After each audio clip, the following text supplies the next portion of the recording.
ನೀನೇನಾದ್ರೂ ಉನ್ನತವಾಗಿರ್ತಕ್ಕಂಥ ಶಿಖರಕ್ಕೆ ಹೋಗಬೇಕಂತ ಆಸೆ ನಿನ್ನಲ್ಲಿ ಇತ್ತಪ್ಪ ಅಂತಂದ್ರ ನೀನು ಬೆಳಗ್ಗೆ 4 ಗಂಟೆಯಿಂದ 5 ಗಂಟೆ ಒಳಗೆ ಎದ್ದೇಳಲ್ಪಟ್ಟು ಬರ್ಬೋದು. ಯಾರು 6 ಗಂಟೆ ಮೇಲ್ಪಟ್ಟು ಮಲಿಕ್ಕಿಂತ ಅವ್ರ ಜೀವನದಲ್ಲಿ ಸಾಧನೆ ಮಾಡಲಿಕ್ಕೆ ಸಾಧ್ಯ ಇಲ್ಲ.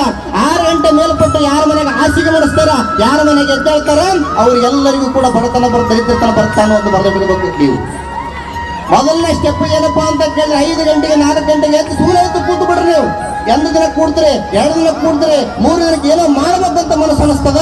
ಬೆಳಿಗ್ಗೆ ಬ್ರಾಹ್ಮಿ ಮುಹೂರ್ತ ಅಂತಾರ, ಅದಕ್ಕೆ ಬ್ರಹ್ಮದೇವ ನಿಮಗೆ ಹಣೆ ಬರವನ್ನ ಬರ್ತದೆ ಬ್ರಹ್ಮದೇವದನ. ಆ ಮುಹೂರ್ತಕ್ಕೆ ಬ್ರಾಹ್ಮಿ ಮುಹೂರ್ತ ಅಂತಾರ. ಆ ಮುಹೂರ್ತದೊಳಗೆ ಎದ್ದು ಕೂತು ಬಿಟ್ರೆ ಸಾಕು, ನಿನ್ನ ಮನಸ್ಸಿನಲ್ಲಿ ಸಾಕ್ಷಾತ್ ಬ್ರಹ್ಮನೇ ಬಂದು ಹಣೆ ಬರ ಬಿದ್ದೆ ಮಾಡಕ್ ಪ್ರಾರಂಭ ಮಾಡ್ತಾನ. ಅದಕ್ಕಾಗಿ ಮೊಟ್ಟ ಮೊದಲನೇ ಮಾತು ಬೆಳಿಗ್ಗೆ ಎದ್ದು ಅಂತ ಕರೆಕ್ಟ್.